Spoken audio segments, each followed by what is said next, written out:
Welcome to Wisdom Whispers. Ever wondered how the English you're hearing right now came to be?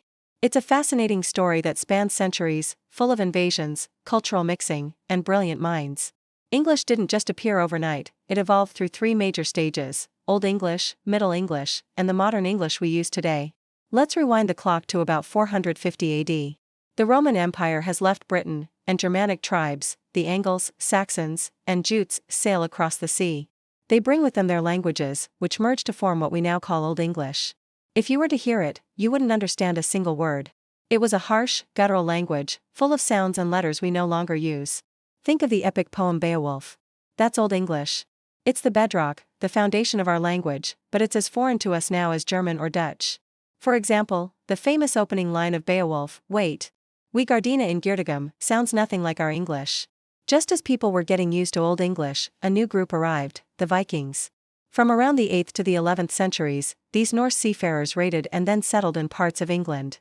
They brought their own language, Old Norse, and as the two cultures lived side by side, their languages began to blend. This wasn't a formal process, it happened in the marketplaces, in the fields, and in everyday conversations. The Vikings gave English some of its most basic and essential words. Think about simple words you use every day: sky, egg, skin, leg, husband, window. Even pronouns like they, them, and their come from Old Norse. This influence made English simpler in some ways, stripping away some of the complex grammar of Old English and adding a huge number of core vocabulary words. Then came the year 1066, a date that every English student knows. William the Conqueror and his Norman army invaded from France, and everything changed. For the next 300 years, French became the language of power. The king, the courts, the government, and the nobility all spoke French. English was relegated to the language of the common folk, the peasants. But it didn't disappear. Instead, it absorbed an incredible amount of French vocabulary. It's estimated that around 10,000 French words entered English during this time. This is when we get words related to government, law, art, and food. Words like parliament, justice, jury, art, dance, beef, and pork. This new blend of Germanic Old English and French created Middle English. The most famous example of Middle English is Geoffrey Chaucer's The Canterbury Tales. It's much more recognizable to us than Old English, but you'd still need a glossary to get through it. The next big shift was less about invasions and more about innovation. Two major things happened.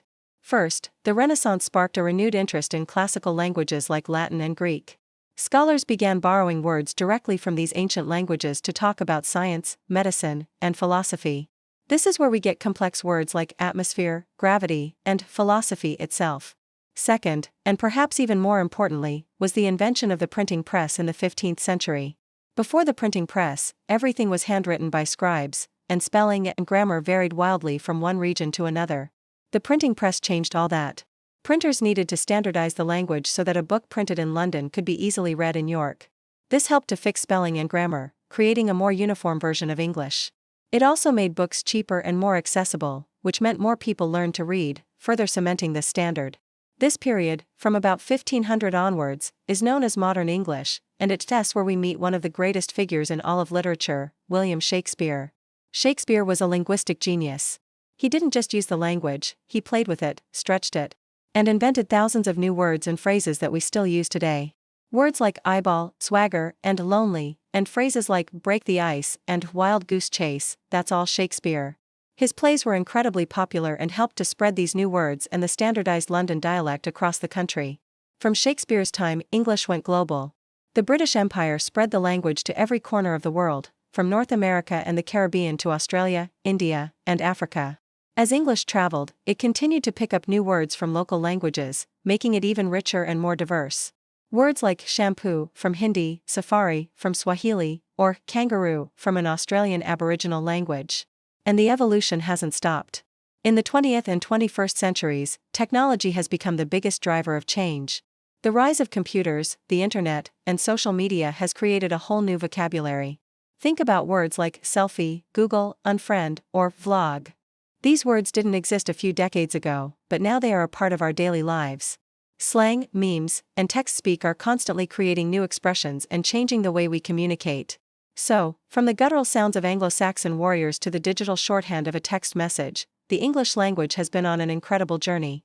It's a living, breathing thing, constantly changing and adapting. It's a beautiful mess of Germanic roots, Viking grit, French elegance, and global influences. The language you speak is a direct link to 1,000 years of history, and its story is still being written every single day. Thanks so much for watching. If you found this journey through the history of English interesting, please hit that like button. And subscribe for more deep dives into language and culture.